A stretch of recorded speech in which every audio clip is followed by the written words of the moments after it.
শুভ শারদিয়া। আজ নবমী। চলুন নবমী নিয়ে একটু গল্প করি। সকালবেলা রোজকার মতো পুজো সেরে আমরা চলে গিয়েছিলাম লেলনে খেতে।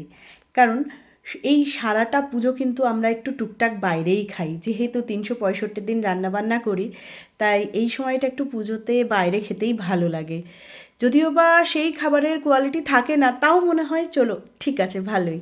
প্রথমেই নিয়েছিলাম স্যুপ স্টার্টারে, তারপরে কিছু খাবার দাবার নিয়েছিলাম, বাটার নান, পোলাও, মিক্সড ফ্রাইড রাইস। খেয়ে দিয়ে তারপর আমরা চলে এসেছিলাম খাসবাটি, মানে আমার পাড়া, আর তার ঠিক পাশের পাড়া বলাকা শিশুমহল। বলাকা শিশুমহল করেছিল পুরীর জগন্নাথ মন্দির। আসলে আমি পুরীর জগন্নাথ মন্দির দেখিনি, তার কারণ আমি পুরী কখনো যাইনি, কিন্তু দীঘাতে যে মন্দিরটি তৈরি হয়েছে, এই মন্দিরটি তার আদলেই হয়েছে এটুকু বলতে পারি, যেহেতু দীঘার মন্দিরটা আমি দেখেছি।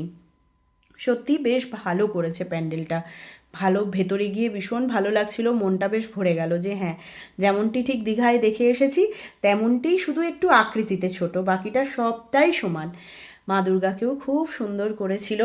তারপরে এখানে চলে এলাম জগন্নাথ দেবের সামনে, ঠিক এরকমভাবেই কিন্তু আছে ওই দীঘার জগন্নাথ মন্দিরটা। তারপরে আমরা একটু ফটো তুলে, আর এই ক্লাবের সামনে বেশ সুন্দর ফলস কিছু লোটাস তৈরি করেছিল, সেটা থেকে ডিরেক্টলি চলে এলাম নৈহাটির সরকার বাড়ি। এই পুজোগুলো আমরা প্রত্যেকবার দেখি, তাই কোনোভাবে কিন্তু মিস করি না।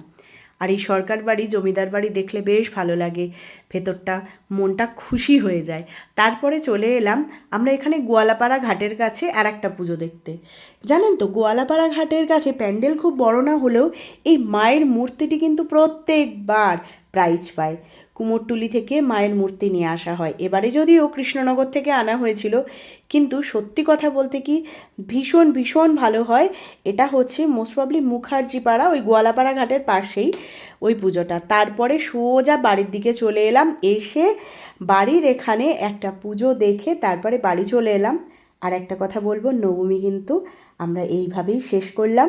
এবছরের মতো পুজো পরিক্রমা আবার সামনের বার দেখা হবে 2026-এ, আবার আসবো পুজো পরিক্রমা নিয়ে। এছাড়া এমনিতে তো দেখা হচ্ছেই নতুন নতুন ভ্লগে। চলুন, টাটা, সবাই ভালো থাকবেন।